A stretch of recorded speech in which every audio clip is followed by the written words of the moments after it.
স্বাগত সকলকে। আজ 28শে জুন 2025। আজ আমাদের সকলের জন্মদিন। আজ পাঠভবনের জন্মদিন।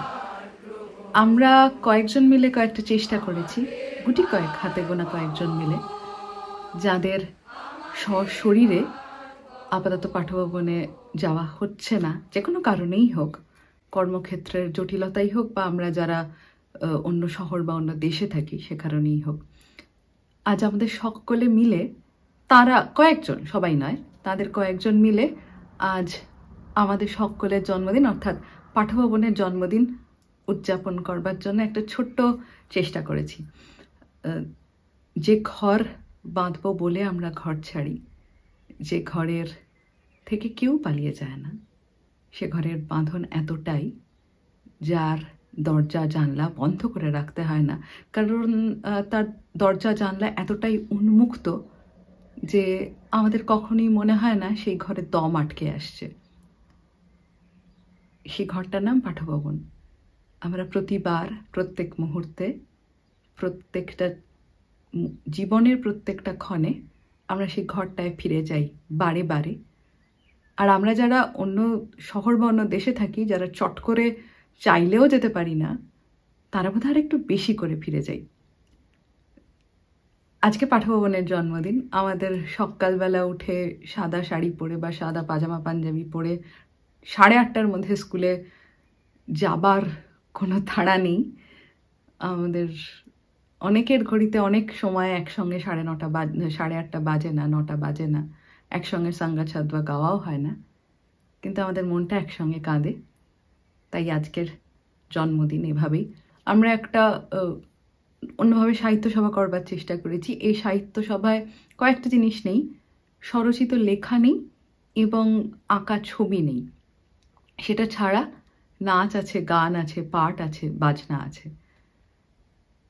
আবারও বেশি জন নয়, কয়েকজন মিলে আমরা শুরু করব একেবারে উজানের গান দিয়ে, তারপরে আসবো অন্যান্যদের নানান নাচ, গান, কবিতা, বাজনায়। আগে শুনি উজানের গান। মোর হৃদয়ের গোপন বিজন ঘরে একলা রয়েছ নীরব শয়ন পরে। প্রিয়তম হে জাগো জাগো জাগো, রুদ্ধ দ্বারের বাহিরে দাঁড়ায় আমি। আর কতকাল এমনে কাটিবে স্বামী। প্রিয়তম হে জাগো জাগো জাগো, মোর হৃদয়ের গোপন বিজন ঘরে। রজনীর তারা উঠেছে গগন চেয়ে, আছে সবে মোর বাতায়ন পানে চেয়ে। প্রিয়তম হে জাগো জাগো জাগো, জীবনে আমার সঙ্গীত দাওয়ানি। নীরব রেখো না তোমার বিনার বাণী। প্রিয়তম হে জাগো জাগো জাগো, মোর হৃদয়ের গোপন বিজন ঘরে। নীলাভ নয়ন তব নয়নের সাথে, মিলাব হাত তব দক্ষিণ ক্ষীণ হাতে। প্রিয়তম হে জাগো জাগো জাগো, হৃদয় পাত্র সুধায় পূর্ণ হবে। তিমির কাঁপিবে গভীর আলোর রবে। প্রিয়তম হে জাগো জাগো জাগো, মোর হৃদয়ের গোপন বিজন ঘরে। অনেকেই বলে থাকেন চারপাশে যে পাঠভবনের ছেলেমেয়েরা শুধুই সারাদিন নাচ গান করে কাটিয়ে দেয়, কারণ তারা সিনেমায়, থিয়েটারে, নাচে, গানে, বাজনায় অনেক নাম করেছে। তাদের বোধহয় খুব রাইগার নেই, তাদের জীবনে একটা কিছু হতেই হবে। যার গান এক্ষুনি শুনলাম, উজান যে বছর স্কুল ছাড়বার পরীক্ষা দেয়, উচ্চ মাধ্যমিক পরীক্ষা, উজান প্রথম 10 জনের মধ্যে ছিল। এবং উজানের গান আমরা সকলেই শুনলাম, উজান কেমন গান করে। সে গানটাও ছাড়বার কথা কোনোদিন ভাবেনি, পড়াশোনাটাও ছাড়বার কথা কোনোদিন ভাবেনি। এবং এই আজকের এই সাহিত্য সভার কিভাবে কি করব না করব, যার সঙ্গে প্রথম আলোচনা করেছিলাম সে হচ্ছে উজান। বলা যেতে পারে উজানই আমাদের নৌকোটা ঠেলে দিয়েছে। নিন্দুকদের কথায় আসি, যারা বলেন যে পাঠভবনের ছেলেমেয়েরা না ঠিক ডাক্তার বা ইঞ্জিনিয়ার হতে চায় না। আমরা সত্যি আলাদা করে ডাক্তার বা ইঞ্জিনিয়ার কতটা হতে চাই কিনা জানি না, আমরা মানুষ হতে চেয়েছি। কারণ আমাদের শিক্ষক বা শিক্ষয়িত্রীরা আমাদের তাই হবার স্বপ্ন দেখিয়েছেন। আমাদের মন খারাপ হলে পাঠভবনের গেমস রুমে আমাদের অবারিত দ্বার, আর্ট রুমে অবারিত দ্বার, আমাদের নিচের উঠোনে অবারিত দ্বার। এটা পুরোটাই বলছি আমাদের ক্লাস 5 থেকে 10 যেখানে ক্লাস করে। আমরা অবশ্য মাঝে মাঝে 11-12 সেখানে ক্লাস করেছি। এখন 5 থেকে 10 যে বাড়িটায় ক্লাস হয় তার নাম ডেল্টা হাউস। পাঠভবন প্রথম সেখানে শুরু হয়েছিল 1965 সালের আজকের দিনে 28শে জুন, 3 জন ছাত্রছাত্রীকে নিয়ে।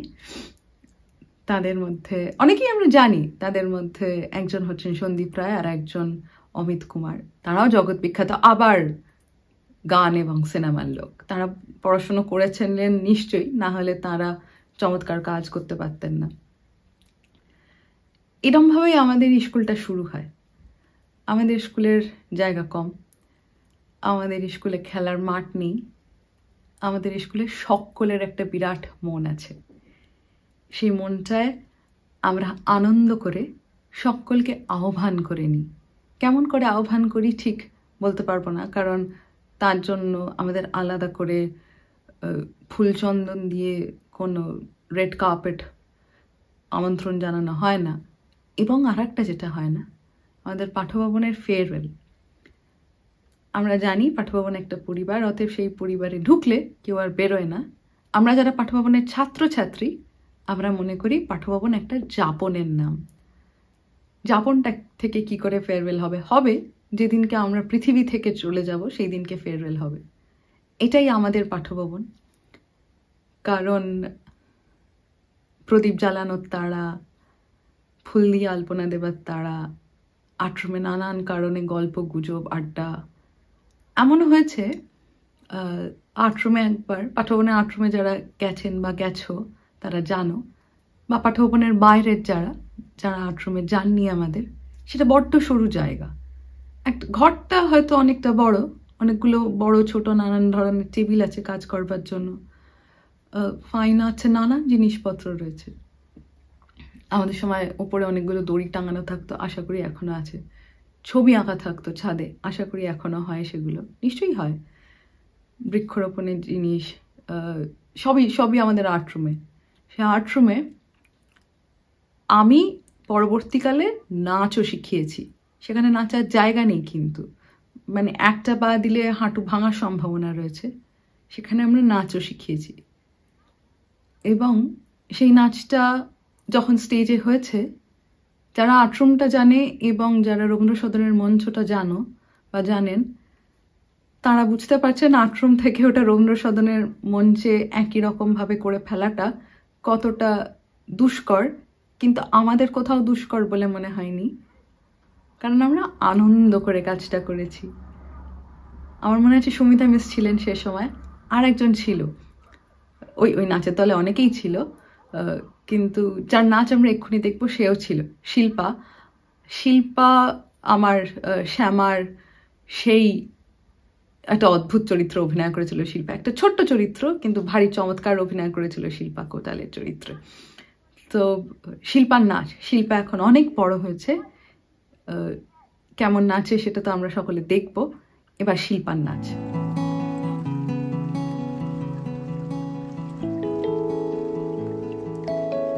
ঘন শ্রাবণ মেঘের মতো রসের ভারে নম্র নত, একটি নমস্কারে প্রভু, একটি নমস্কারে।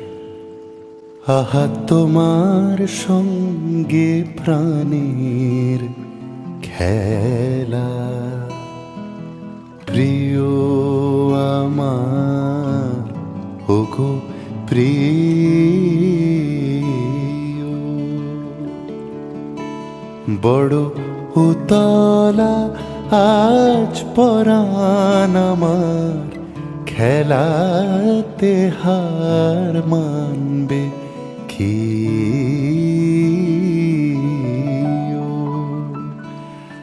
আহা তোমার সঙ্গে প্রাণের খেলা।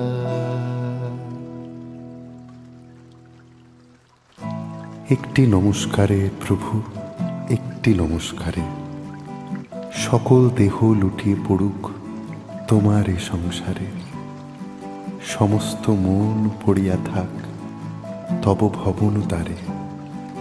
একটি নমস্কারে প্রভু, একটি নমস্কারে। কেবল তুমি কি গো এমনি ভাবে রাঙিয়ে মোরে পালিয়ে যাবে, কেবল তুমি কি গো এমনি ভাবে রাঙিয়ে মোরে পালিয়ে যাবে, তুমি সাথ করে নাথ ধরা দিয়ে আমার রং বক্ষে নিও।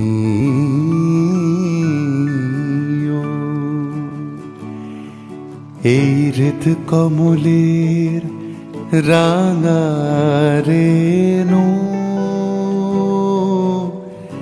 রাঙাবে ওই উত্তরে,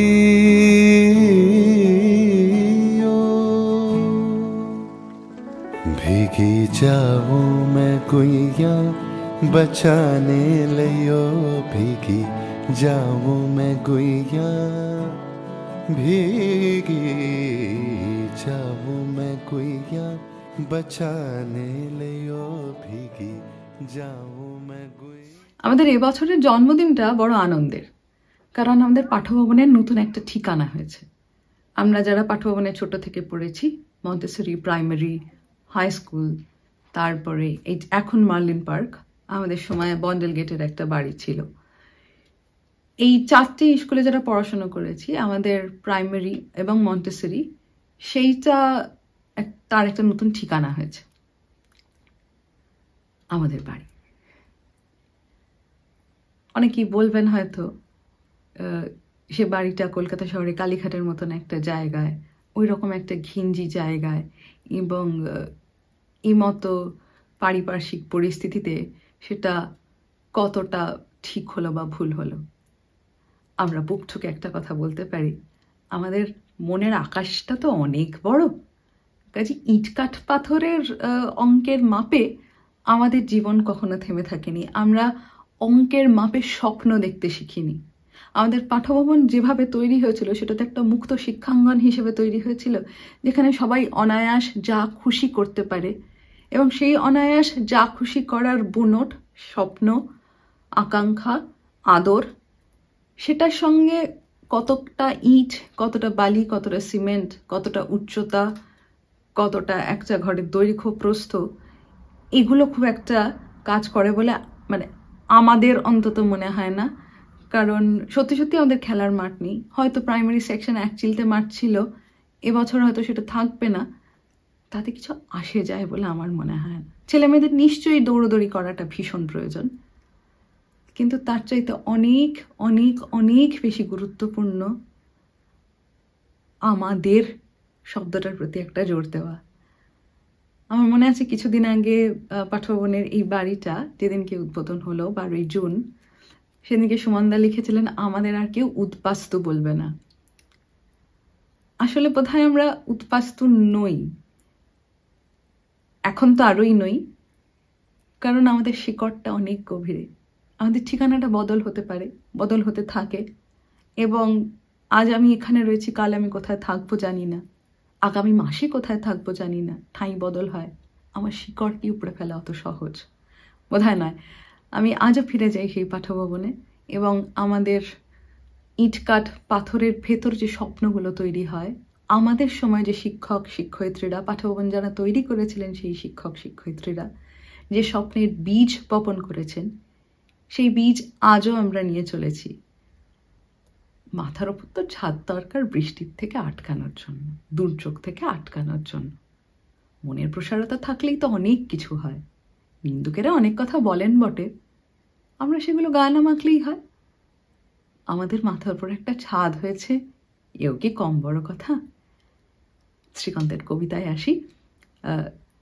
শ্রীকান্ত কেমন কবিতা বলেন না বলেন এই প্রসঙ্গগুলোতে আমরা যাচ্ছি না, কারণ আমাদের ভালো খারাপ পুরোটাই আপেক্ষিক। আমরা আমাদের জন্মদিনে, আমাদের স্কুলের জন্মদিনে, আমাদের পাঠভবনের জন্মদিনে যতটুকু আয়োজন করতে পেরেছি তাই সবাই মিলে ভাগ করে নিচ্ছি। শ্রীকান্তের কবিতা। তোমার স্মরণ করি আজ এই দারুণ দুর্দিনে, হে বন্ধু, হে প্রিয়তম। সভ্যতার শ্মশান শয্যায় সংক্রমিত মহামারী মানুষের মর্মে ও মজ্জায়। রানলক্ষ্মী নির্বাসিতা রক্তপায়ী উদ্ধত সঙ্গিনে সুন্দরের বিদ্ধ করে মৃত্যুবহ পুষ্পকে উড্ডীন বর্বর রাক্ষস হাঁকে আমি শ্রেষ্ঠ, সবচেয়ে বড়। দেশে দেশে সমুদ্রের তীরে তীরে কাঁপে থর থর উন্মত্ত জন্তুর মুখে জীবনের সোনার হরিণ। প্রাণ রুদ্ধ, প্রাণ স্তব্ধ। এত দুঃখ, এ দুঃসহ ঘৃণা, হে নরক সহিতে কি পারিতাম? হে বন্ধু, যদি না লিপ্ত হতো রক্তে মোর, বিদ্ধ হতো গূঢ় মর্মমূলে তোমার অক্ষয় মন্ত্র। অন্তরে লোভেছি তব বাণী, তাই তো মানি না ভয়। জীবনেরই হবে জয় জানি। আমাদের পাঠভবনে ফিরে যাওয়ার কোনো কারণ নেই, অকারণ নেই, শুধুই ভালো লাগা আছে। এটা বললে একটু ভুল হবে, নানান মজার গল্পও আছে। যে একটা গল্প তো দীপঙ্করদার কথায় আমরা শুনেছি। দীপঙ্করদাকে সবাই চিনি, আমরা পাঠভবনের সকলেই সবাই চিনি। যারা পাঠভবনের নন তাদের বলি, দীপঙ্কর সরকার আমাদের পাঠভবনের অত্যন্ত ভালো লাগার, আপনার এবং ভালোবাসার শিক্ষক। এবং শিক্ষা জগতে দীপঙ্করদা অনেক বড় বড় মানুষের কাণ্ডারি, অনেক বড় কাজের কাণ্ডারি, অনেক বড় মানুষ তৈরি করার কাণ্ডারি। দীপঙ্করদের দিকে আমরা সবাই একটু অন্যরকম ভালোবাসার দিকে তাকাতাম, আজও তাকাই। এরকম অনেক শিক্ষক শিক্ষিকাই রয়েছেন পাঠভবনে, যেমন আলোদি কিছুদিন আগে চলে গেলেন, পিনাকিদা চলে গেছেন, গৌতম দা আমাদের আর্টের, অরুণিমাদি, জিওগ্রাফির কৃষ্ণাদি, সুমিতা মিস রিটায়ার করেছেন, কবিতা মিস চলে গেছেন, অঞ্জলি দি, এরকম অনেক, পার্বতী মিস অঙ্কের, এরকম আরো আরো অনেক মানুষ রয়েছেন যাদের দিকে আমরা এরকম করে তাকিয়ে থাকি। সুমিত্রাদি, বাংলার সুমিত্রাদি এবং ক্রাফটের সুমিত্রাদি, দেবীদি, এরকম অনেক অনেক লোকজন রয়েছেন। কাজী আর এক কৃষ্ণাদি, বাংলার কৃষ্ণাদি, এরকম শেষ হবে না। ঈশিতাদি, সুপর্ণাদি, এর চলতেই থাকবে। তো দীপঙ্কর তো একটা গল্প বলেন, সেটা হচ্ছে দীপঙ্কর তো তখন প্রথম পাঠভবনে এসছেন এবং একটা ক্লাস থেকে পড়িয়ে আর একটা ক্লাসে যাবেন। ইতিমধ্যে উমা শেহানবিশ আমাদের পাঠভবনের অন্যতম প্রতিষ্ঠাত্রী, উমাদির হাত ধরেই পাঠভবন শুরু। উমাদি নেমে আসছেন, ভীষণ কটমট করতে করতে নেমে আসছেন। দীপঙ্কর জিজ্ঞেস করছেন কি হয়েছে উমাদি? দীপঙ্কর তাকে বলেছেন, আরে আমাদের ক্লাস 8-এর ছেলেমেয়েগুলো এমন হয়েছে, আজকে প্রচণ্ড বকুনি দিয়েছি, কিন্তু এইবার ভয় করছে। কেন ভয় করছে না, বলছেন এর মধ্যে তো কেউ একটা জীবন স্মৃতি লিখবেই এবং আমাকে তখন এক হাত নেবে।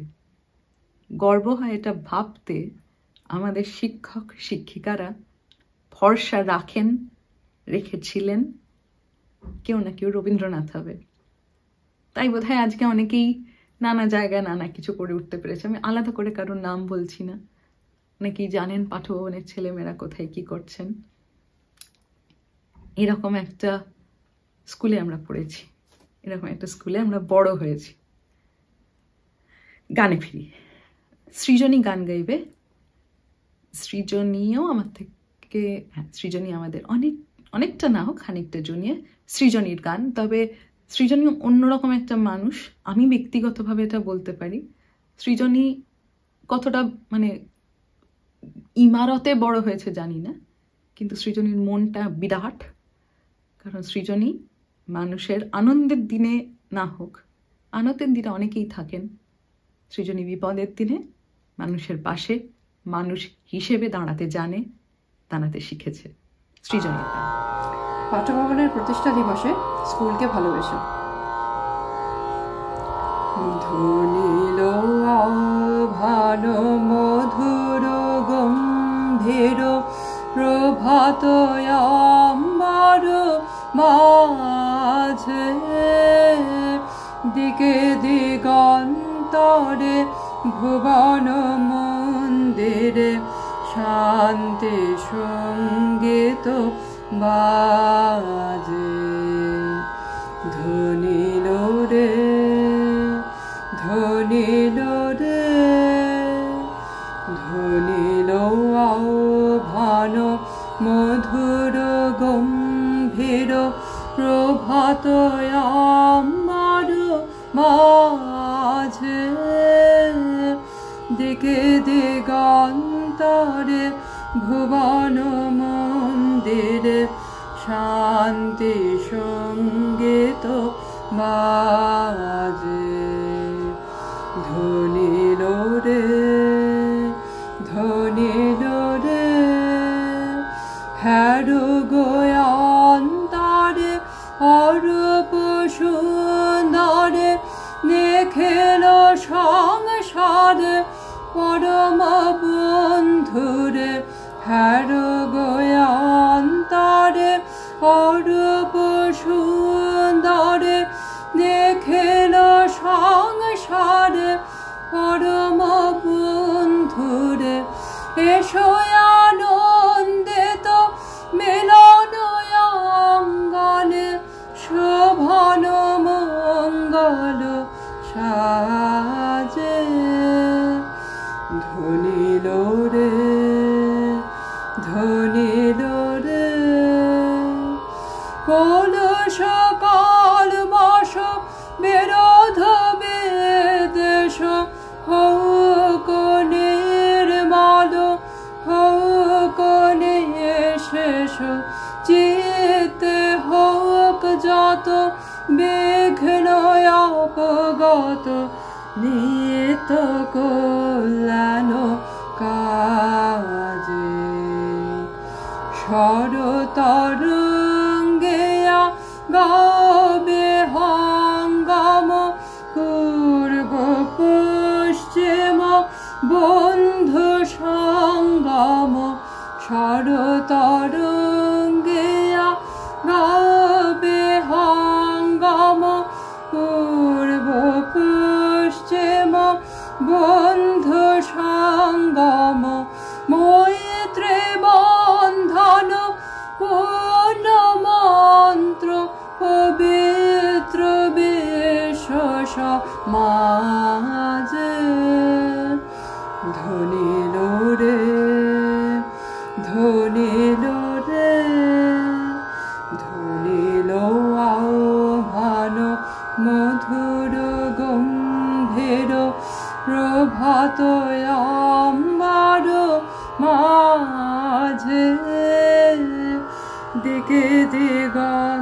তরে ভুবন মন্দিরে শান্তি সঙ্গীত বাজে ধ্বনি লোরে ধ্বনি লোরে। আসলে এইটাই পাঠভবন। পাঠভবন এটাই তৈরি করতে চেয়েছিল। পাঠভবন চায় দেশ মানে এক, লোকের পাশে অন্য লোক।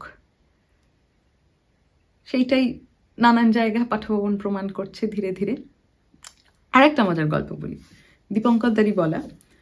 দীপঙ্কর দাকে একবার পেপার সেট করতে দেওয়া হয়েছিল, স্বাভাবিক যে কোনো মাস্টারমশাই তাই করবে।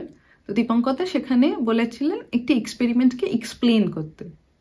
তো উমাদি মানে উমা শেহানবিশ দীপঙ্কর দাকে ডেকে পাঠিয়েছেন। দীপঙ্কর দাকে ডেকে পাঠানোর পরে বলেছেন যে আচ্ছা, এক্সপেরিমেন্টটা কি করে খাতায় লেখা সম্ভব?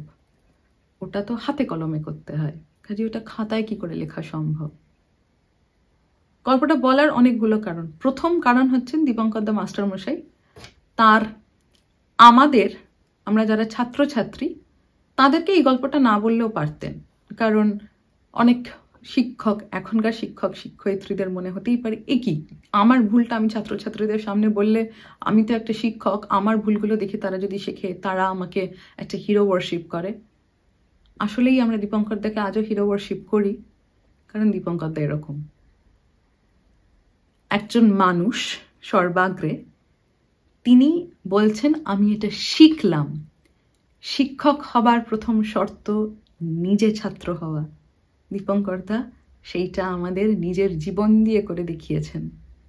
আমরা এরকম শিক্ষক পেয়েছি, আমরা এরকম শিক্ষকের হাতে বড় হয়েছি। কিছুদিন আগে আলদি চলে গেছেন। আলদি গল্প করছিলেন, আলদি যখন শান্তিনিকেতনে বড় হয়েছেন, আলদিদের বড় হওয়া কেমন। যখন 1947 সাল, একেবারে ছোট্ট আলদিরা তখন রাত 12টার সময় মশাল নিয়ে মিছিল হচ্ছে, গান গাওয়া হচ্ছে, তোমার পতাকা যারে দাও তারে বহিবারে দাও শকতি। আমাদের পাঠভবনের ছেলেমেয়েদের বুকে একটা মশাল জ্বলে, সেটা সত্যজিৎ রায় করে দিয়ে গেছিলেন। মশালটা আমাদের নেভেনি, নেভা সম্ভব নয়, মশালটা জ্বলে। অনেকে অনেক কথা বলেন, কিন্তু আমাদের মশালটা জ্বলে। এই মশাল যারা জ্বালিয়ে নিয়ে যায় তাদের মধ্যে আর একজন অঙ্গনা।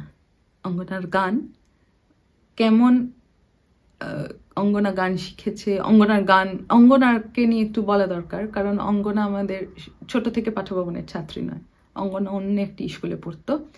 এবং সেখানে আমি শুনেছি অঙ্গনার কাছ থেকেই ভিজে ভিজে গান গেয়েছিল বলে ওকে সেই স্কুলে 3টে ক্লাস বাইরে শাস্তি দিয়ে দাঁড় করিয়ে রাখা হয়েছিল, বৃষ্টিতে ভিজে গান গেয়েছিল বলে।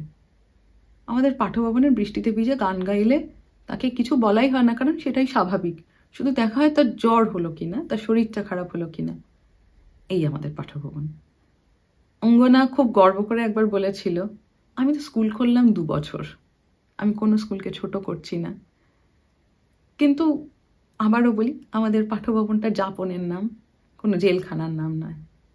কাজী তার চালচিত্র কেমন দেখতে হলো, তার বাড়ি কেমন দেখতে হলো, তার চাইতে বোধহয় আমাদের স্বপ্ন দেখার রাস্তাটা অনেক অনেক অনেক অনেক উপরে, অনেক প্রশস্ত, অনেক রঙিন, অনেক ভালো লাগার, অনেক জোরের। আমরা অঙ্গনার গান শুনবো। আকাশে 2 হাতে প্রেম বিলায় বিলায় ওকে, আকাশে 2 হাতে প্রেম বিলায়, সে সুধা ছড়িয়ে গেল লোকে লোকে, সে সুধা ছড়িয়ে গেল লোকে লোকে। আকাশে 2 হাতে প্রেম বিলায় বিলায় ওকে, আকাশে 2 হাতে প্রেম বিলায়। গাছেরা ভরে নিল সবুজ পাতায়, ধরণী ধরে নিল আপন মাথায়। গাছেরা ভরে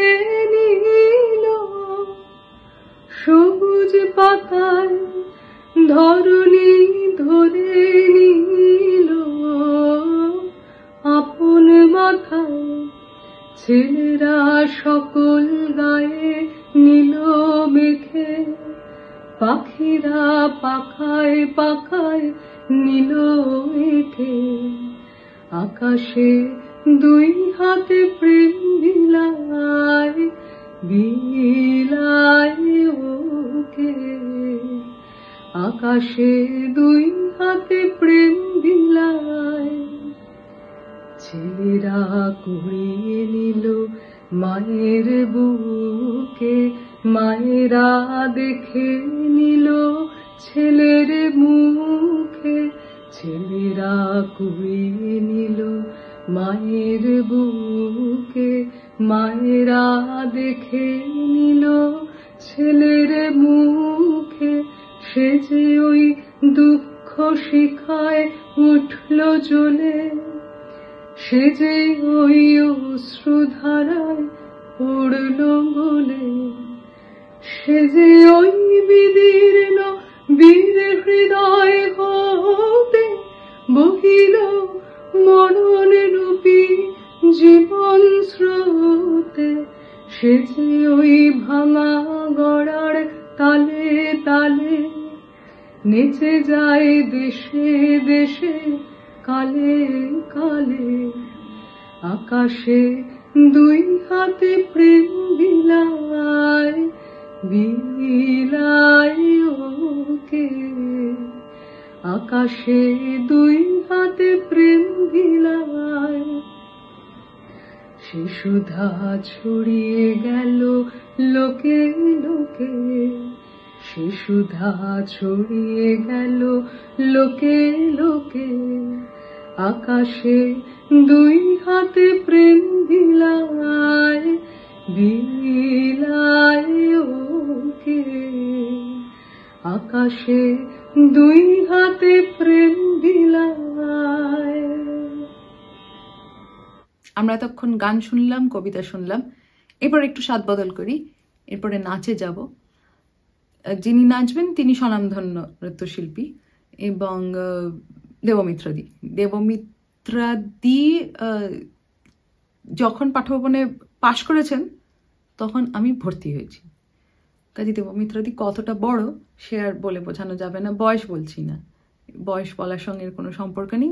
যেটা বলার কারণ সেটা হচ্ছে যাদের নাচ গান কবিতা এতক্ষণ আমরা শুনছিলাম তারা অনেকেই কিছু বছর আগে পাঠভবন থেকে বেরিয়েছে, কেউ 2, কেউ 4, কেউ 5, কেউ 10, কেউ 15। দেবমিত্রাদি প্রায় 30 বছর। তাতে কিছু আসে যায় না, পাঠভবনের প্রতি ভালোবাসাটা ঠিক ততটাই থাকে যতটা আজকে পাঠভবন থেকে বেরোলে হয়, তারপরের পাঠভবন থেকে বেরোলেও হয়। দেবমিত্রাদির কন্যা কেমব্রিজে কাজ করেন, তো দেবমিত্রাদি যখন কেমব্রিজে এসছিলেন আমাদের একটা বিরাট আড্ডা হয়েছিল। তার আগে দেবমিত্রাদির সঙ্গে আমার এতটা সখ্যতা ছিল না।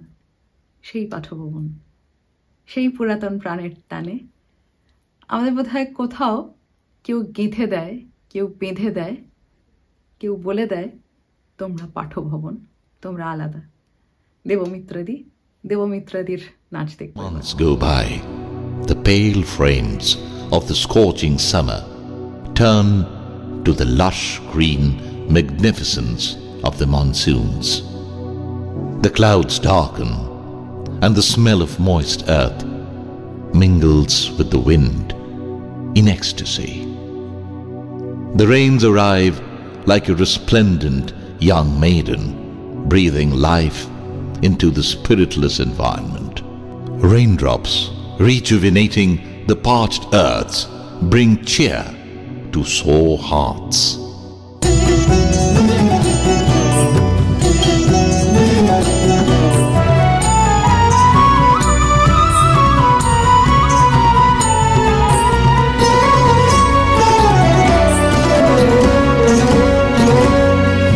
অঞ্জন ঘন পুঞ্জ ছায়ায় সমৃত অম্বর, হে গম্ভীর হে গম্ভীর। নীল অঞ্জন ঘন পুঞ্জ ছায়ায় সমৃত অম্বর, হে গম্ভীর হে গম্ভীর। বনলক্ষ্মীর কম্পিত কায় চঞ্চল অন্তর, বনলক্ষ্মীর কম্পিত কায় চঞ্চল অন্তর। ঝঙ্কৃত তার ঝিল্লির মঞ্জির, ঝঙ্কৃত তার ঝিল্লির মঞ্জির। হে গম্ভীর, হে গম্ভীর, নীল অঞ্জন ঘন পুঞ্জ ছায়ায় সমৃত অম্বর। হে গম্ভীর, হে গম্ভীর।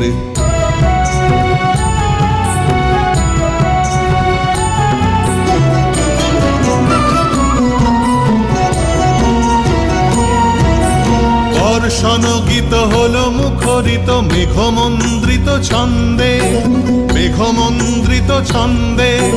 কদম্ব বন গভীর মগন আনন্দ ঘন গন্ধে। দর্শন গীত হলো মুখরিত মেঘমন্দ্রিত ছন্দে, মেঘমন্দ্রিত ছন্দে। কদম্ব বন গভীর মগন আনন্দ ঘন গন্ধে। নন্দিত তব উৎসব মন্দির, নন্দিত তব উৎসব মন্দির। হে গম্ভীর, হে গম্ভীর, নীল অঞ্জন ঘন পুঞ্জ ছায়ায় সমৃত অম্বর। হে গম্ভীর, হে গম্ভীর।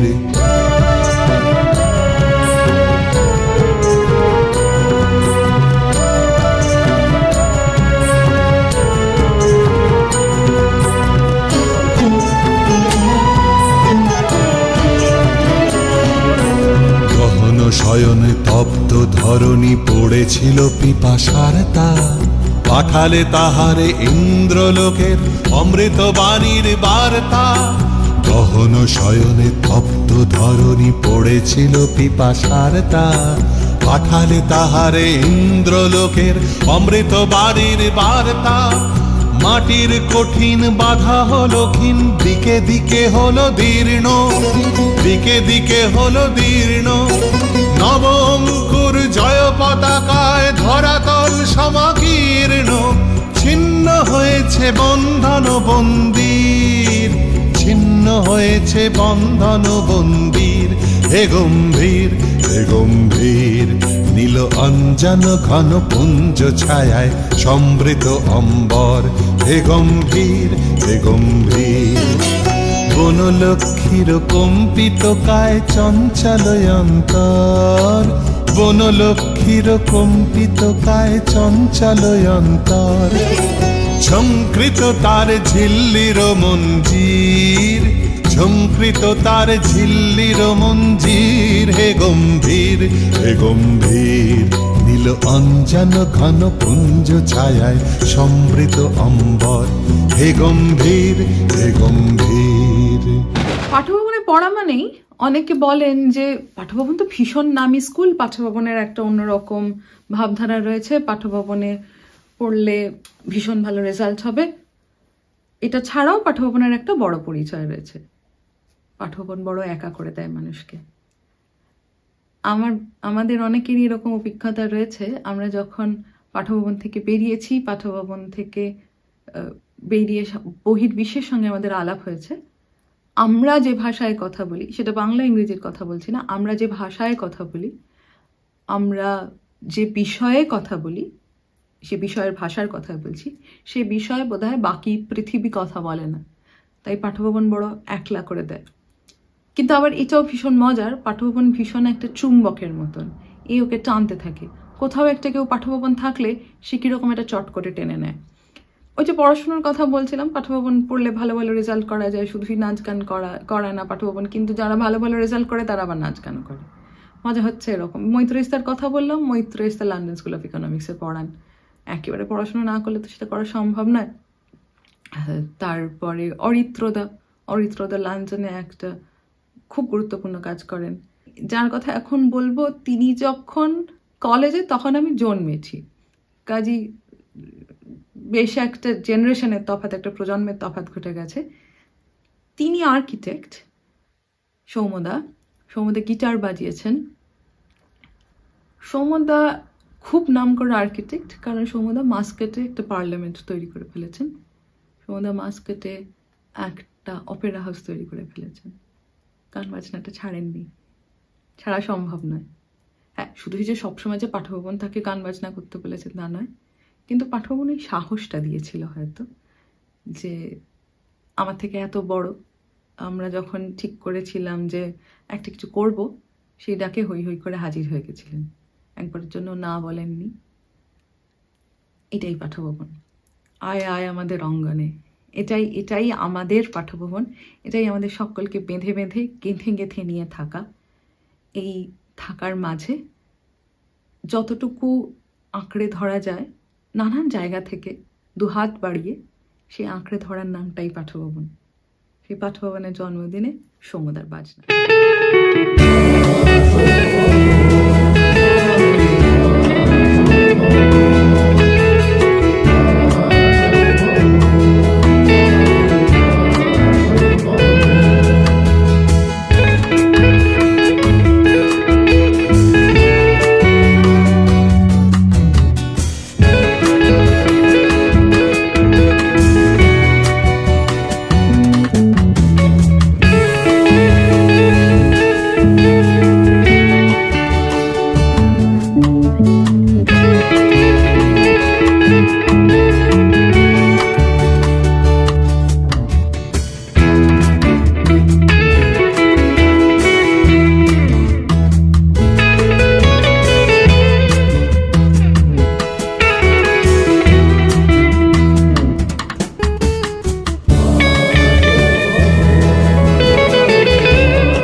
পাঠভবন নিয়ে বলতে বসলে বোধহয় দিন পেরিয়ে রাত, রাত পেরিয়ে গভীর রাত, গভীর রাত পেরিয়ে ভোর রাত, ভোর রাত পেরিয়ে সকাল, সকাল পেরিয়ে দুপুর, দুপুর পেরিয়ে আবার দিন, এ চলতেই থাকবে। আমাদের গল্পের ভান্ডার শেষ হবে না, আমাদের মজার গল্পের শেষ হবে না। পাঠভবন নিয়ে অনেক কঠিন কথা, অনেক মজার কয়েকটা কথা একটু বলবার চেষ্টা করলাম। আর আসলে আমাদের স্মৃতির তো কোনো শেষ নেই। আমি একরকম শুনেছি, আরও হাজার হাজার ছেলে মেয়ে, তাদের এক এক রকম স্মৃতি, কোনোটা ভালো, কোনোটা খারাপ, কোনোটা আরও ভালো, কোনোটা মজার। আমাদের স্মৃতি মূলত জড়িয়ে থাকে আমাদের 365 দিনই, কারণ এরকম অনেক দিন গেছে। আমি ভয়ঙ্কর খারাপ ছিলাম কেমিস্ট্রিতে। আমাদের যিনি কেমিস্ট্রি পড়াতেন মন্দিরাদি, অলমোস্ট মন্দিরাদি ক্লাসে ঢুকলেই আমি বেরিয়ে যেতাম, কারণ মন্দিরাদি আমাকে ক্লাসে ঢুকলেই জিজ্ঞেস করতেন রিহার্সাল নেই, এবং আমিও খুব গম্ভীর যদি কোনো দিন বলেছি না আমি আজকে তো নেই, কারণ উনি মানে আমি ক্লাসে থাকলে ওনার অসুবিধেই হতো, তার কারণ উনি যে কি পড়াচ্ছেন সেটা আমি প্রথম কথা বুঝতামও না। আর যেহেতু রিহার্সালের কারণে, কখনো ন্যায্য কারণে অথবা কখনো ছুতোয় আমরা বেরিয়েই যেতাম ক্লাস থেকে বেশিরভাগ লোকজন, কাজী মানে না থাকাটাই শ্রেয় ছিল। তো উনি একবার জিজ্ঞেস করেছিলেন, আমাদের কিছুদিন পরেই একটা কুইজ কম্পিটিশন ছিল, তো উনি আমাকে জিজ্ঞেস করেছিলেন তার রিহার্সাল নেই। তো এরকমও মজার মজার ঘটনা ঘটেছেন। তার মানে কি মন্দিরা দি আমাদের কম ভালোবাসতেন? একেবারে না, মন্দিরা দি যথেষ্ট ভালোবাসতেন। এবং আর এমনও হয়েছে আমাদের পাঠ্যভবনের আর একজন শিক্ষক, তার কাছে গিয়ে যখন বলছি স্যার কিচ্ছু বুঝতে পারিনি, সুপ্রিয়দা সমস্তটা বুঝিয়ে দিয়েছেন। আমরা যারা ওই আগের গল্পের মতন রিহার্সালেই কাটাতাম বেশিরভাগ সময়, তো সেখানে সুমিতা মিস থাকতেন, বর্ষা মিস থাকতেন। তো আমরা যখন ম্যাপ পয়েন্টিং করেছি তখন কিন্তু ওখানে বসেই করেছি এবং ওখানে বসেই মিস দেখে দিয়েছেন, তাতে কোথাও কোনো অসুবিধা হয়নি। পরবর্তীকালে যখন স্কুল ড্রেসের বাইরে যে কোনো পোশাক পরে স্কুলে যাওয়ার অনুমতি মিলেছে, সুমিতা মিস ওই রকমই একটি রিহার্সাল রুমে আমার সঙ্গে আলাপ করিয়ে দিয়ে বলেছিলেন, আমি মিস মানে প্রতীতি আমারও ছাত্রী, আমি প্রতীতিরও মিস। তার উত্তরে একজন ছানা বলেছিল, তাহলে কি তুমি ডাবল মিস? তো এই হেন গল্পও আছে। এবং সেই একই গল্প আমি যখন পরবর্তীকালে ঈশিতা দিকে গিয়ে করেছি, মানে ঈশিতা দি তখন রিটায়ার্ড শান্তিনিকেতনে, এখন যেখানে থাকেন ঈশিতা দি, ওমা শুনলাম ঈশিতা দিকেও এরকম কি একটা প্রশ্ন করেছিল, তুমি কি ডাবল মিস? তো কাজে এইরকম পাঠ্যভবনের ছেলে মেয়েদেরকে এবার কে প্রকৃতভাবে করেছিল আমি জানি না, আরো অনেক গল্প আছে, সেগুলো বলা একটু দুষ্কর হয়ে পড়বে আর কি, তাহলে লোকজন ভাববে এরা কি করে পড়াশোনা করে, তো সর্বক্ষণ এরকমই। তবে পাঠ্যভবনের ছেলে মেয়েদের আমার মনে হয় দুষ্টুমিটাকে একটু উস্কে দেওয়া হতো। পাঠ্যভবনের শিক্ষক শিক্ষিকারা মনে করতেন দুষ্টুমির ভেতরে ভীষণ ইনোভেশন রয়েছে, পরবর্তীকালে আমরাও বুঝেছি তাই। এবং এটাও জেনেছি যে পাঠ্যভবনটা ছেলে মেয়েদের অর্থাৎ ছাত্রছাত্রীদের, বারবার ছেলে মেয়ে বলে ফেলছি তার কারণ আমরা সেভাবেই শুনে বড় হয়েছি যে ছেলে মেয়েদের জায়গা, এটা তো ছেলে মেয়েদের কাজ, এটা তো ছাত্রছাত্রী কম ছেলে মেয়ে বেশি, এই বলাগুলোর মধ্যে ছোট ছোট ছোট ছোট সম্পর্কগুলো তৈরি হয়। আমরা যে কেন এত পাঠ্যভবনকে ভালোবাসি তার ছোট ছোট কারণগুলো, গাঁথনিগুলো বোধহয় এগুলোই। এরকমও হয়েছে, এরকম হয়েই থাকে, এখনো নিশ্চয়ই করেন এখনকার শিক্ষয়িত্রীরা, যে তাদের পোশাক পরে আমরা স্টেজে উঠেছি, নেচেছি। এমনকি আমি পাঠ্যভবন থেকে পাশ করে বেরিয়ে আসার পরেও আমার মনে আছে একবার আমার বাবা হসপিটালাইজ ছিলেন, সে বছর বাড়িতে বড্ড টালমাটাল, ভীষণ শরীর খারাপ বাবার, আমরা প্রত্যেক মুহূর্ত গুনছি, সেই মুহূর্তে পাঠ্যভবনের অ্যানুয়াল প্রোগ্রাম এবং আমার একটা দায়িত্ব, কি শাড়ি পরে যাব, কোথায় কি, বাড়িতে তোলপাড়, কিছুই বুঝতে পারছি না। তখন আমাদের এক টিচার স্বরূপাদি বলেছিলেন, এই অবস্থায় মাকে তুমি বিরক্ত করছো কি শাড়ি পরে যাবে বলে? আমি কিন্তু তখন অনেকটা বড়, আমি কিন্তু তখন একটা বেশ চাকরি গোছের জিনিস করি, আমার বলার ক্ষমতা হয়নি যে না মিস আমি আমারটা বুঝে নেব। পরের দিন স্বরূপা মিস নিজে শাড়ি এনে দিয়েছিলেন, আমি সেটা পরেই পাঠ্যভবনের অ্যানুয়াল প্রোগ্রামে গেছিলাম। এটাই পাঠ্যভবন।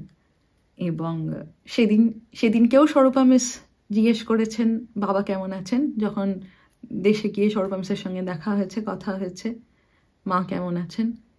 আমাদের শিক্ষক শিক্ষয়িত্রীরা আমাদের শুধু নয়, আমাদের বাড়ির লোকেদেরও খবর রাখেন বা রাখতেন। তার কারণ হচ্ছে তারা মনে করেন বা মনে করতেন যে একটি ছেলে বা একটি মেয়ের বড় হয়ে ওঠাটা শুধুই ওই 4-5 ঘন্টায় স্কুলে থাকা নয়, তার বড় হয়ে ওঠার একটা বিরাট ব্যাপ্তি রয়েছে, তার পরিবারের খবর, তার পরিবারের সঙ্গে তার সম্পর্ক, বাড়িতে কোনো সমস্যা হলে, স্কুলে কোনো সমস্যা হলে, যাতে বাবা মা এবং শিক্ষক শিক্ষিকারা একযোগে মানুষ তৈরি করতে পারেন। শুধুমাত্র ক্লাসে এলাম, সাংঘাতিক ভালো হাতে লেখা করলাম, প্রচণ্ড ভালো অঙ্ক করলাম, ইংরেজি করলাম, বাংলা করলাম, হিস্ট্রি জিওগ্রাফি করে ফেললাম, এইটা পড়াশোনা নয়। একটা সামগ্রিক ভাবনা, মানুষ তৈরি করার জায়গা পাঠ্যভবন। সেজন্যই পাঠ্যভবন অন্যরকম স্কুল।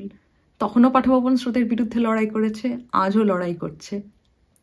পাঠ্যভবনের নানান রকম পরিবর্তন, কোনোটা ভালো কোনোটা খারাপ, কিন্তু পরিবর্তনই তো একমাত্র কনস্ট্যান্ট জিনিস যেটা হয়ে থাকে। আমাদের সেটা আনন্দে গ্রহণ করতে হয়, অথবা গণ্ডগোল করলে সেটাকে শুধরে নিতে হয়। আমাদের পাঠ্যভবনের বড় হয়ে ওঠার গল্পের সঙ্গে সঙ্গে একটা ছোট্ট মজার গল্প বলি। সে বছর সত্যজিৎ মেলা, তাসের দেশ হচ্ছে। তো তাসের দেশে যারা যারা গান গাইছেন তাদের মধ্যে অনেকেই রয়েছেন, তার মধ্যে একজন হচ্ছেন সৌপর্ণদা, অনির্বাণদা, এরা সব আমাদের সিনিয়র লোকজন। যেদিনকে আমাদের ডানকুনি পাঠভবনে অনুষ্ঠান, সেদিনকে সৌপর্ণদার গলা গেল বসে, অনির্বাণদাকে পুরোটা টানতে হলো, অলমোস্ট পুরো তাসের দেশের গান। সে কি ভয়ঙ্কর! সেই অনির্বাণদা, যারা বলেন যে পাঠভবনের ছেলেমেয়েরা শুধুই নাচ গান করে, অনির্বাণদা পরবর্তীকালে অর্থনীতি নিয়ে পড়াশোনা করেছে, গবেষণা শেষ করেছে, গানটা ছাড়েনি। এই পাঠভবনের পরিচয়। এর পরের গান অনির্বাণদার গলায়। অনির্বাণদা তখন কেমন গাইতো সে বিচার করার ক্ষমতা আমার ছিল না, আজ কেমন গান গায় সে বিচার করার ক্ষমতাও আমার নেই। এই মুহূর্তে কেমন গাইবে সে বিচার করার ভারও আমার নয়, আমি যে ভার কেউ একটা কাউকে দিতে চাই তাও নয়। আনন্দে গান গেয়েছে, এইটুকুই আমাদের আবেগ। এটা বোধহয় অনেকবার বললাম, বারবার বলারও একটা কারণ রয়েছে, কারণ অনেকেই হয়তো বলবেন না এরকমটা ঠিক না হলেও হতো, কীরকমটা হলে ঠিক হতো ভুল হতো আমরা জানি না। আমাদের আনন্দ হয়েছে, আমরা গান বাজনা করেছি আমাদের স্কুলের জন্মদিনে। এও কথা অনেকে বলেন যে ভীষণ দুঃখের সময় কেন মানুষ নাচ গান করবে। ওটাই আমাদের প্রকাশের মাধ্যম, ওটাই আমাদের প্রতিবাদ, ওটাই আমাদের মন খারাপের বহিঃপ্রকাশ, ওটাই আমাদের ভালো লাগা, ওটাই আমাদের খারাপ লাগা। আমাদের যদি মনে হয় আমরা তখন লিখব, আমাদের যদি মনে হয় আমরা তখন বলবো, আমাদের যদি মনে হয় আমরা তখন নাচবো, গাইবো, ছবি আঁকবো, ছবি তুলবো, অভিনয় করব, বাজাবো, কিচ্ছু করব না, ভালো থাকার চেষ্টা করব। এটাই আমরা জেনে এসেছি, এটাই আমাদের মন্ত্র, এটাই আমরা করে চলেছি, এটাই আমরা করব, কারণ এটাই আমরা জানি করতে। আর সঙ্গে যেটা করতে চাই সেটা হচ্ছে আরো অনেক জানবার আগ্রহ, তাকে পূরণ করতে চাই সেই আগ্রহটা। অনির্বাণদার গানের পর আবার নানান রকম চমক নিয়ে ফিরে আসছে।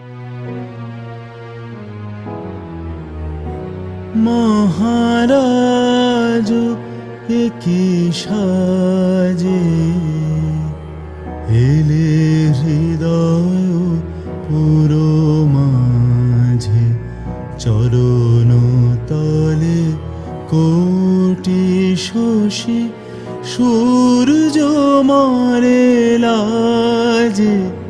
মহারাজ একি সাজে এলে হৃদয় পুরো মাঝে, চরণ তলে কোটি শশী সূর্য মারে লাজে।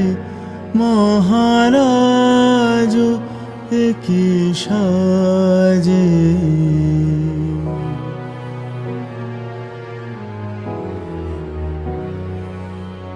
গর্ব সব টুটিয়া মূর্ছি পড়ে লুটিয়া, গর্ব সব টুটিয়া মূর্ছি পড়ে লুটিয়া, সকল মম দেহ মন বিনাশম বাজে। মহারাজ একি সাজে এলে হৃদয় পুরো মাঝে, চরণ তলে কোটি শশী সূর্য মারে লাজে। মহারাজ একি সাজে।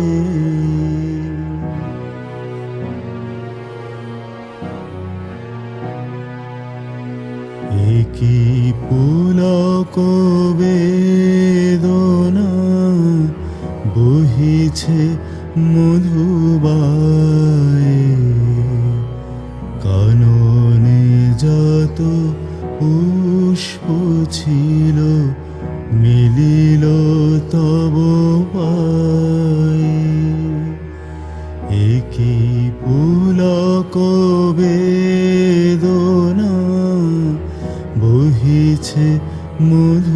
বায়ে কাননে যত পুষ্প ছিল মিলিল তব পায়ে পলক নাহি নয়নে হেরিলা কিছু ভুবনে পলক নাহি নয়নে হেরিলা কিছু ভুবনে নিরখি শুধু অন্তরে সুন্দর বিরাজে মহারাজ একই সাজে এলে হৃদয় পুরো মাঝে চরণ তলে কোটি শশী সূর্য মারে লাজে মহারাজ একই সাজে। আমাদের যে গল্পগুলো নিরুদ্দেশের স্বপ্ন ছিল, নিরুদ্দেশে যেতে বোধহয় সাহস লাগে। অজানায় ঝাঁপ দেওয়া অতটা সহজ নয়। এক আকাশ কালো মেঘের গর্জন উপেক্ষা করে মরণ বিনায় অজানা সুর সেধে নেবার সাহস, এই যে কঠিন। আর কঠিনকে ব্রাত্য করে দূরে না ঠেলে তাকে আপন করে নেওয়া যে যায়, এবং তার জন্য যে সাহস জোগালো, গলা তুলে যার জন্য আজ বলতে পারি বিনা প্রশ্নে মানব না কথা, আজ তার জন্মদিন। আজ পাঠভবনের জন্মদিন, আজ আমাদের সকলের জন্মদিন। আমাদের যারা আজকে নাচ গান শোনাচ্ছেন, শোনালেন, তাদের মধ্যে অনেকের বাবা মাই সাংঘাতিক গুরুত্বপূর্ণ মানুষ। সৌমদা গিটার বাজালেন, সৌমদা সুধীন দাশগুপ্তর পুত্র। এরপরে আমরা সত্যকামদার গান শুনবো। সত্যকামদার বাবার নাম প্রসাদ সেন। এই নামগুলো বলার অনেক ছোট ছোট কয়েকটা কারণ। তার একটা কারণ হচ্ছে পাঠভবনের ছেলেমেয়েরা যদি শুধুই নাচ গান করতো, পাঠভবনের ছেলেমেয়েরা যদি শুধুই ওই রাইগার নেই, তারা কেউ শুধুই আলাদা করে ডাক্তার, শুধুই আলাদা করে ইঞ্জিনিয়ার হতে চায় না, এরকম যদি হতো, এবং এটাই যদি দস্তুর হতো, এইটা যদি সঠিক পথ হতো, তাহলে এরকম মানুষজন তারা পাঠভবনে তাদের ছেলে মেয়েদের পাঠাতেন না। আমাদের এক ক্লাসমেট, সে আইএসআই যিনি তৈরি করেছিলেন, প্রশান্তচন্দ্র মহলানবিশ, তাদের পরিবারের লোক। তার বাবা মাও যথেষ্ট গুরুত্বপূর্ণ মানুষ। অনেক অধ্যাপক অধ্যাপিকা, তাদের ছেলেমেয়েরাও পাঠভবনে পড়েছে। কিছুদিন আগে গত বছরে আমরা একটা সাহিত্য সভা করার চেষ্টা করেছিলাম প্রাক্তনীরা, তাতে পরমাদি পরমা বন্দ্যোপাধ্যায় গান গাইতে এসে একটা মজার গল্প বলেছিলেন। পরমাদির মা ইংরেজির অধ্যাপিকা, তো পরমাদি বোধহয় কোনো একটা বিষয়ে, খুব সম্ভবত অঙ্কে একটা কম নম্বর পেয়েছে। এটা পরমাদিই গল্প করেছিলেন সেদিনকে। তো পরমাদির মা তো পড়ি মরি করে পাঠভবনে এসছেন, কি এরকম নম্বর কম, কি হবে? তো পাঠভবনের এক শিক্ষক পরমাদির মাকে বলেছিলেন, আপনি ওর মতন গান গাইতে পারেন? ও যে অঙ্কটা সাংঘাতিক করবে, ও তো গানটাও সেই রকম ভালো গায়।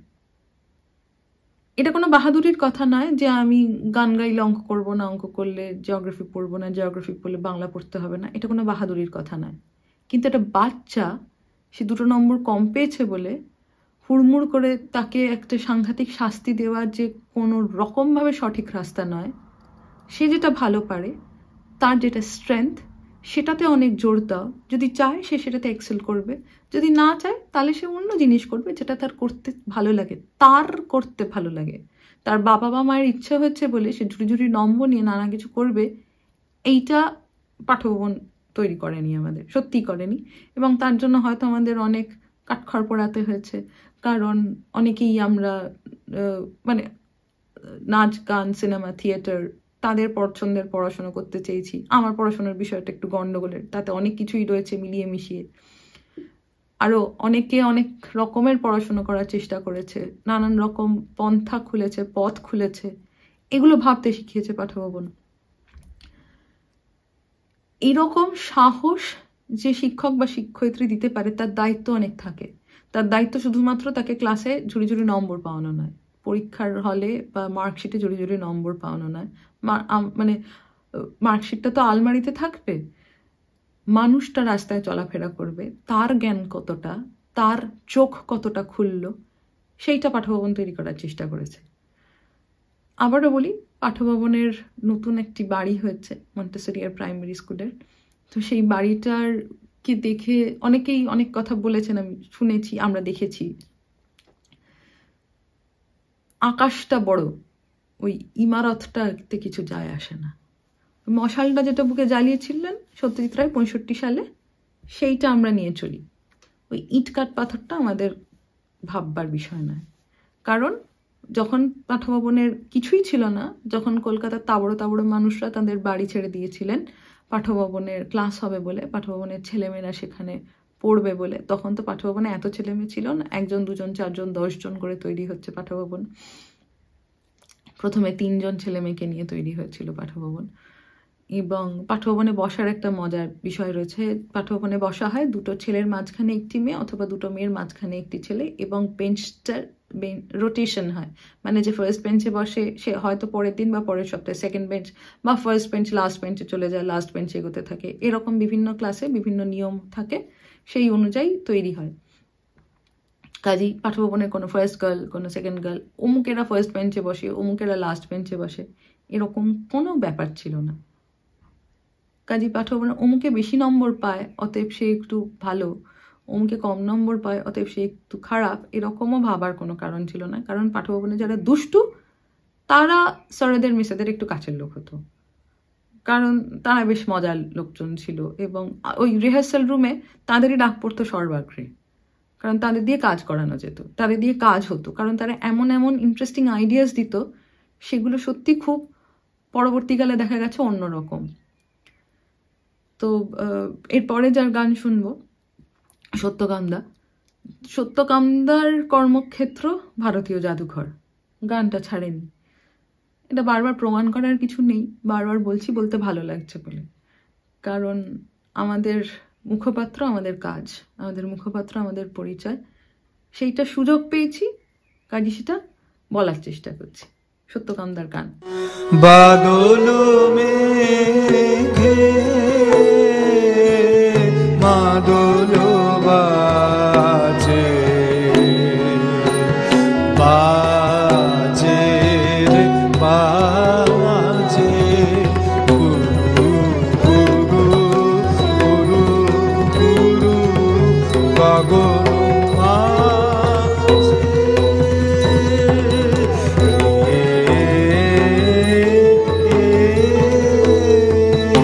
বাদল মেঘে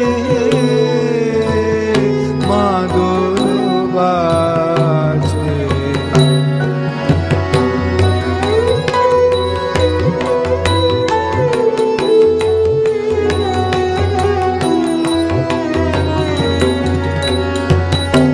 তারি গভীর রোলে আমার হৃদয় দোলে রে, তারি গভীর রোলে আমার হৃদয় দোলে রে, আপন সুরে আপনি ভোলে ভোলে ভোলে, গুরু গুরু গুরু গগন মাঝে,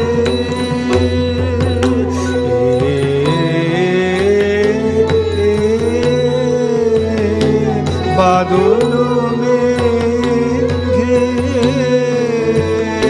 মাদল বাজে।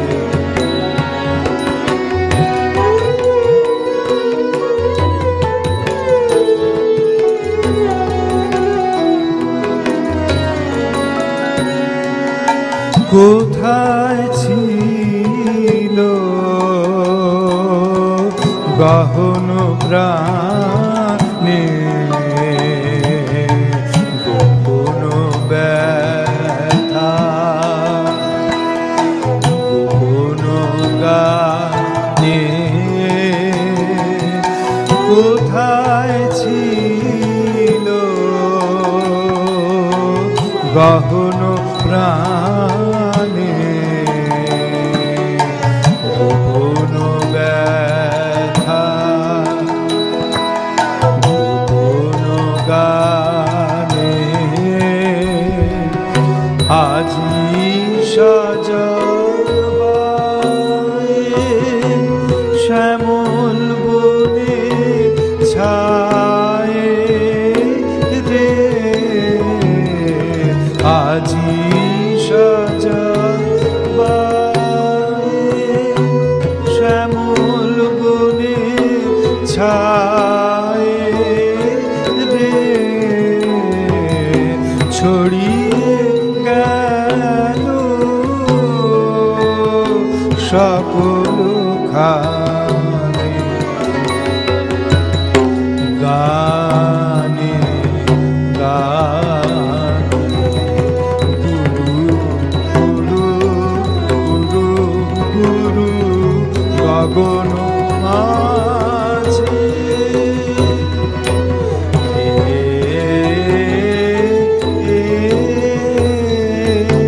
বাদল মেঘে মাদল বাজে বাজে রে বাজে গুরু গুরু গুরু গগন মাঝে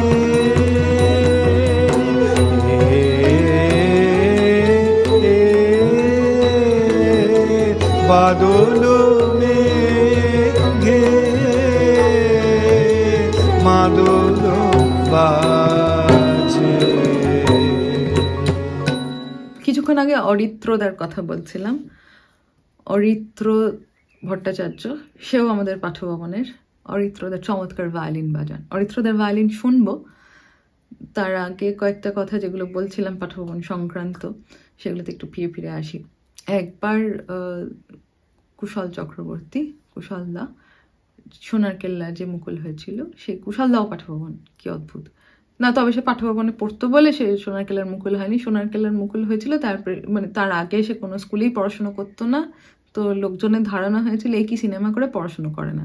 তো সেই জন্য কুশলদার বাবা জেঠু গিয়ে সতীর্থ রায়কে বলেছিলেন যে মানিকদের তো গন্ডগোলের ব্যাপার হলো, আপনার ছবিতে কাজ করার পর লোকজন ভাবছে ছেলে বকে গেছে। তো তখন কুশলদা পাঠভবনে ভর্তি হয়েছিলেন ক্লাস 2-তে। তো পাঠভবনের একবার জন্মদিনে কুশলদা এসছেন এবং তখন পিনাকিদা কুশলদাকে জিজ্ঞেস করেছিলেন যে তুই তো মানে স্কুলে খুব একটা অভিনয় করিসনি, সেই যে ওরকম করলি সোনার কেল্লা, তার তো স্কুলে খুব অভিনয় করিসনি নাটকটাকে। আচ্ছা, কুশলদা অভিনয়ের আগে একটা অদ্ভুত কাজ করেছিলেন। কুশলদা সিভিল ইঞ্জিনিয়ার যাদবপুর ইউনিভার্সিটিতে, এবং কুশলদা সেখানে গোল্ড মেডেলিস্ট।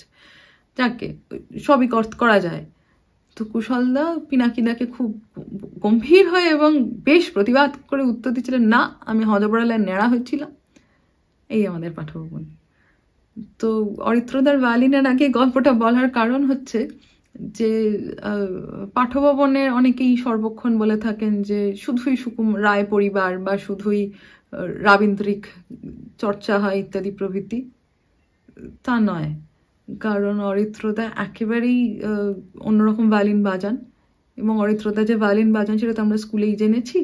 কাজে সে স্কুলে ভায়োলিন না বাজালে আমাদের সেটা জানবার কোনো রকম সুযোগ ছিল না। অরিত্রদা যে আমাদের অনেক সিনিয়র তা নয়, একেবারেই কয়েক বছরের সিনিয়র।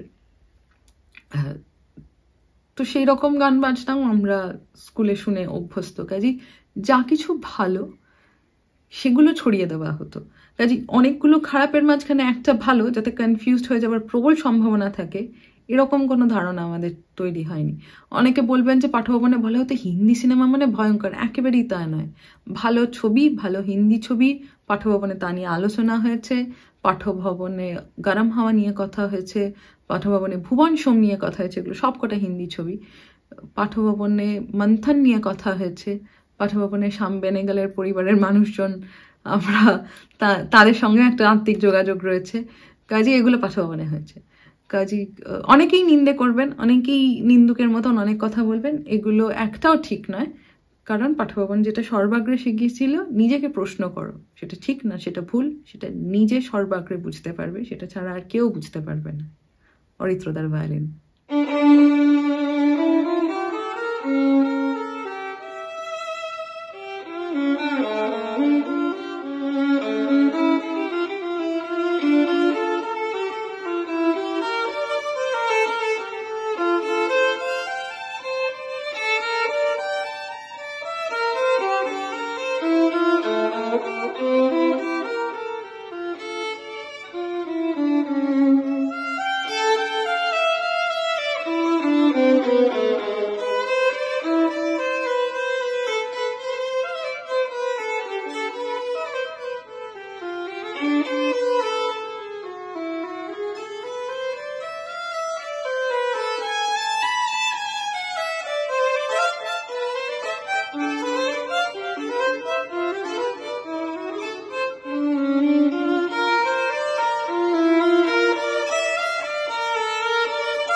পাঠভবনের বসা নিয়ে গল্প করছিলাম। পাঠভবনের বসা নিয়ে একটা মজার গল্প, এটা শোনা কথা, আমি জানি না তার ঠিক না ভুলের সত্যতা আমি যাচাই করিনি। তো পাঠভবনের অন্যতম প্রতিষ্ঠাতা শ্রমিক বন্দ্যোপাধ্যায়, তো তিনি ক্লাস নিচ্ছেন। তখন পাঠভবনের সর্বোচ্চ ক্লাস 7ম শ্রেণী, ক্লাস 7। তো ক্লাস 7-এর ছাত্রছাত্রী কারা? সন্দীপ রায় এবং অমিত কুমার। তো দ্বিতীয় দিনে একটি মেয়ে এসে জয়েন করেছে। তো সেই মেয়েটি নাকি সাংঘাতিক সুন্দরী এবং সে সাউথ পয়েন্ট থেকে এসছে, এবং এরা দুজনেই সাউথ পয়েন্ট থেকে এসছে। বলাই বাহুল্য যে সেটা একটা মজার ব্যাপার, কারণ সাউথ পয়েন্ট এই মেয়েটির দিকে সকলেই বেশ একটা অন্যরকম চোখে তাকাতো, ওরে বাবা ওর সঙ্গে কি কথা বলবে, ও তো একটা ব্যাপার। তো সে এসে হঠাৎ ক্লাসে ঢুকেছে, কাজেই এদের তো অবস্থা খারাপ। তো কার পাশে বসবে? একটি বেঞ্চ, একটি টেবিল, কার পাশে বসবে? এই একটা কিছু বলা যাচ্ছে না, কিন্তু সেটা একটা উদ্গ্রীব ব্যাপার, কার পাশে বসবে। তো শ্রমিক বন্দ্যোপাধ্যায় নাকি সেই মেয়েটিকে দুজনের মাঝখানে বসিয়েছিলেন। সেই থেকে নাকি এটা দস্তুর যে পাঠভবনে নাকি দুটি ছেলের মাঝখানে একটি মেয়ে বসে, অথবা দুটি মেয়ের মাঝখানে একটি ছেলে বসে। আমি জানি না এটা গল্প কথা কিনা, আমি এই সত্যতা কোনোদিন যাচাই করার চেষ্টা করিনি। তবে এটা যদি হয়ে থাকে পাঠভবনে, এও সম্ভব, এটা নিয়ে আলাদা করে কিছু নেই। আরেকটা মজার গল্প শুনেছিলাম পাঠভবনে ভর্তি হওয়া নিয়ে, তা হলো কুণাল সেনের কাছ থেকে। কুণাল সেন, কুণালদা এক সময় এনসাইক্লোপিডিয়া ব্রিটানিকা স্পেশাল অফিসার হিসেবে কাজ করতেন। কুণালদা এখন শিকাগোতে থাকেন, মন দিয়ে ছবি আঁকেন, আরও নানান কিছু করেন। কুণালদার বাবা খুব বিখ্যাত মানুষ, মৃণাল সেন, বিখ্যাত মৃণাল সেন। তো কুণালদা একটা গল্প করেছিলেন যে কুণালদাও সাউথ পয়েন্টে পড়তেন, বোধহয় ক্লাস 5-এ। কুণালদা গরমের ছুটির পর কুণালদার প্রাণে প্রচণ্ড পুলক, আমার প্রচণ্ড ভয় যে গরমের ছুটি একটিও হোমওয়ার্ক হয়নি, গোটা ছুটিতে 1 লাইন হোমওয়ার্ক হয়নি, স্কুল খোলার সময় এসে গেছে। যখন স্কুল খোলার সময় এসে গেছে তখন কুণালদা জানতে পারলেন যে কুণালদা একটি নতুন স্কুলে যাবে যার নাম পাঠভবন, অতএব হোমওয়ার্কটা না করলেও চলবে। এইটা ছিল কুণালদার প্রথম দিনের অভিজ্ঞতা। পরবর্তীকালে কুণালদার পাঠভবনের অভিজ্ঞতা কুণালদা নানান জায়গায় বলেছেন, নানানভাবে, নানান গপ্পে, নানান আড্ডায় বলেছেন।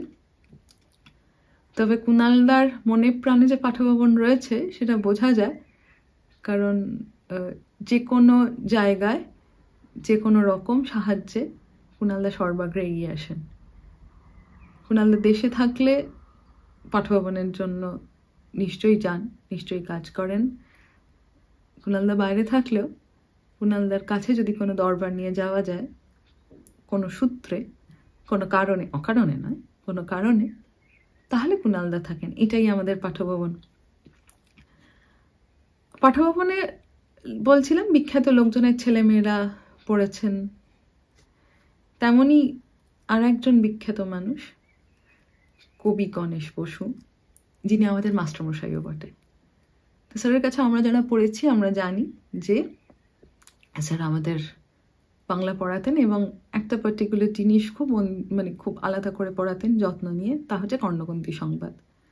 এরকম প্রায়শই হতো, কর্ণকুন্তী সংবাদে কুন্তির চরিত্রে কোনো ছেলে উঠে পাঠ করছে কবিতাটা, বা কর্ণের চরিত্রে কোনো মেয়ে। তা আমরা যথেষ্ট বিপদে পড়তাম এবং কর্ণকুন্তী সংবাদ পড়ানো হয় ক্লাস 11-12-এ, 11-এ খুব সম্ভবত আমরা পড়েছিলাম, যেটা যথেষ্ট বিড়ম্বনার কারণ যে এই কি, মানে একটি মেয়ে উঠে কর্ণ পড়ছে, একটি ছেলে উঠে কুন্তি পড়ছে, তো ভয়ঙ্কর ব্যাপার। তো স্যার একটা খুব অদ্ভুত কথা বলেছিলেন যে কর্ণ বা কুন্তি যেই হোক, পৃথিবীর যে কোনো চরিত্রই হোক, সে চরিত্রের সঙ্গে নিজের কোথায় মিল আছে বা নেই, বা কোথায় সংযোগটা খুঁজে পাচ্ছ, সেইটা বের করবার চেষ্টা করো, সেইটা বের করে চরিত্রায়ন করার চেষ্টা করো। স্যার কিন্তু নিজে যে খুব একটা নাটকে অভিনয় করেছেন তা তো না।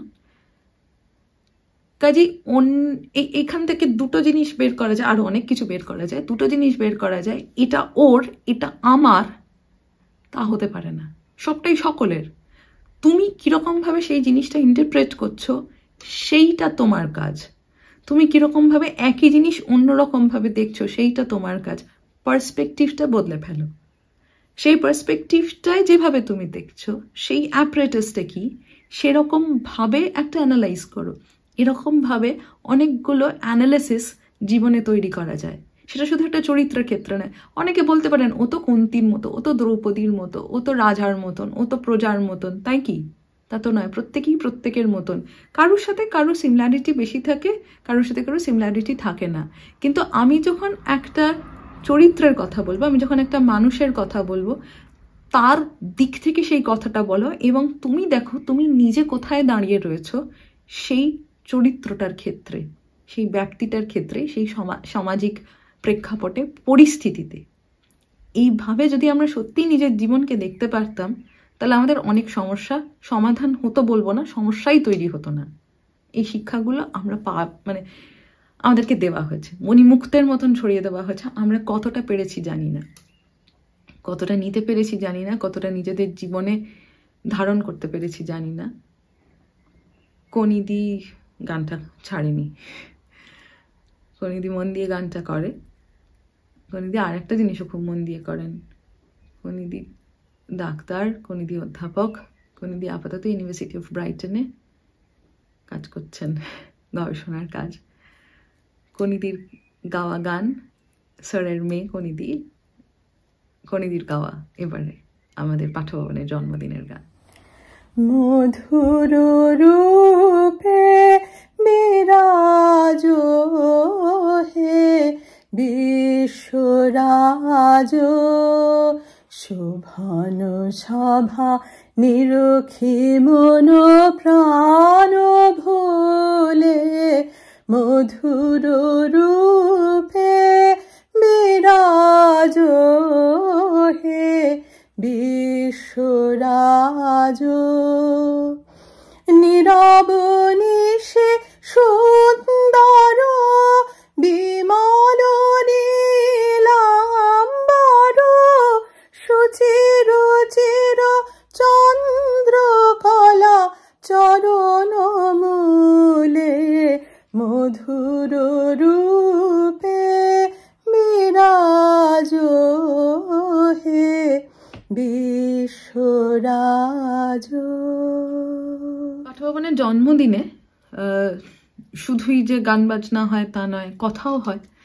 কিছুক্ষণ আগে মৈত্রেয়ী স্যার কথা বলছিলাম। মৈত্রেয়ী স্যার পাঠভবনটা অন্যরকম। মৈত্রেয়ী স্যার পরিবারের অনেক ভারী ব্যাপার আছে। মৈত্রেয়ী স্যার বাবা খুব ইম্পর্টেন্ট লোক। মৈত্রেয়ী ঘটক নামটার সঙ্গে আর একজন খুব ইম্পর্টেন্ট মানুষ জড়িয়ে রয়েছেন। অতএব আমরা খুব গর্ব করে বলতে পারি যে আমাদের চলচ্চিত্র জগতের 3 মহিরুহর বাড়ির লোকজনেরাই আমাদের স্কুলের ছাত্র। সেরকম গর্ব করে বলতে পারি আমরা। তো মৈত্রেয়ী স্যার পাঠভবনকে মৈত্রেয়ী স্যার কিভাবে দেখছেন সেইটা এবার একটু শোনার চেষ্টা করি। মৈত্রেয়ী স্যার কথায় কিভাবে মৈত্রেয়ী স্যার পাঠভবন, সেই পাঠভবন তো আমরা দেখিনি, সেই পাঠভবনের নির্যাসটুকু আমরা পেয়েছি, কিন্তু সেই পাঠভবনটা অনেক শুরুর পাঠভবন।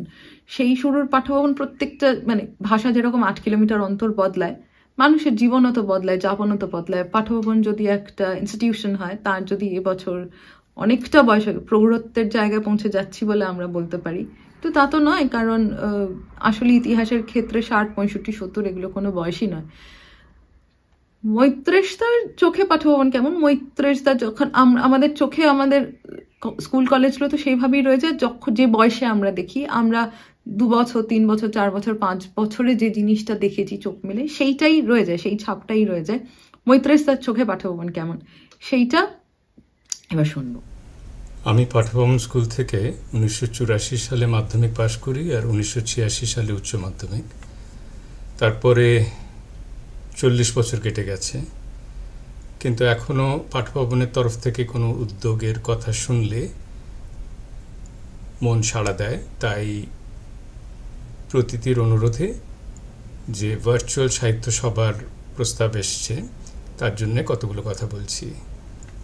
পাঠভবন স্কুলের কাছ থেকে আমার সবচেয়ে বড় প্রাপ্তির জায়গা হলো এক ধরনের সাংস্কৃতিক চেতনার উদ্ভাস আমাদের মনে হয়েছিল। হয়তো কথাটা একটু খটোমটো করে বললাম, কিন্তু ঘটনা হচ্ছে অন্য বিদ্যালয়গুলো থেকে পাঠভবন যেখানে খুব আলাদা ছিল, সেটা হলো আমাদের পড়াশুনো ছিল, পরীক্ষা ছিল, সবই ছিল, কিন্তু সেটা বাদ দিয়ে অন্যান্য সাংস্কৃতিক যে নানান কাজকর্ম, যার মধ্যে সাহিত্য সভা একটা খুব বড় ভূমিকা নিত, কিন্তু সেটা বাদ দিয়েও আমাদের নানান রকম ক্রিয়েটিভ রাইটিং, সেটা থেকে ছবি আঁকা, ক্রাফট, আমরা যে এমনকি মাঝে মাঝে এক্সকারশনে যাওয়া হতো, তার মধ্যেও একটা সাংস্কৃতিক চেতনা, চিন্তা ভাবনার জায়গা ছিল, যেটা একদিক থেকে দেখলে আক্ষরিকভাবে খুবই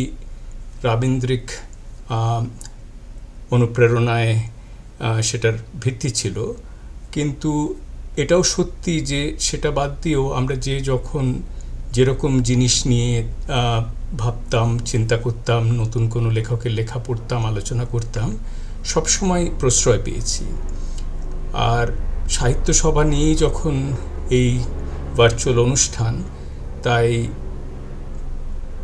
আমাদের যে সেই আলোক প্রাপ্তি, যেটা পাঠভবন স্কুলে পড়ার আমাদের সবচেয়ে বড় উত্তরাধিকার, সেখানে আমাদের ওই সকালবেলার প্রেয়ারে, অ্যাসেম্বলিতে যে গানগুলো গাইতাম, তখন যে সবসময় ওরকম বাঁধা ধরা রুটিনে সেগুলো গাইতে ভাল লাগতো তা না, কিন্তু অনেক সময় ভালোও লাগতো। কিন্তু আজ এত বছর বাদে, এত দশক বাদে, অনেক সময় নিজের অজান্তে যখন গুনগুন করে যে গানগুলো গাই, সেটা কিন্তু ওই অ্যাসেম্বলি লাইনেরই গান। এইটা বলে শেষ করছি। সবার জন্য আমার শুভেচ্ছা ও ভালোবাসা।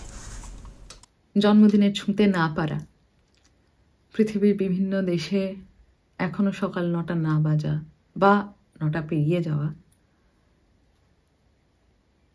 তাই সাজানো হয়নি, প্রদীপ জ্বালাবার প্রস্তুতিও নেই। হঠাৎ কেমন একটা হু হু করে ওঠা, শাড়ি পরা নেই, দৌড়ানো নেই। প্রদীপ ঠিকই জ্বলেছে পাঠভবনের 28শে জুন সকাল 9টায়। গাওয়াও হয়েছে সাঙ্গা চদ্দাং, গাওয়াও হয়েছে এত আলো জ্বালিয়েছ, শেষও হয়েছে আমাদের পাঠভবন দিয়ে। তবে আমরা যারা অনেক দূরে আঁকড়ে থাকি আবেগটুকু, বুকের ভেতর মশাল জেলে ঝাঁপিয়ে পড়ি অগাধ চলে। অজানাটাই আশ্রয় যার, নতুন করে বাঁচব বলে রোজ দুবেলা স্বপ্ন দেখি অন্য কিছু গড়ব বলে।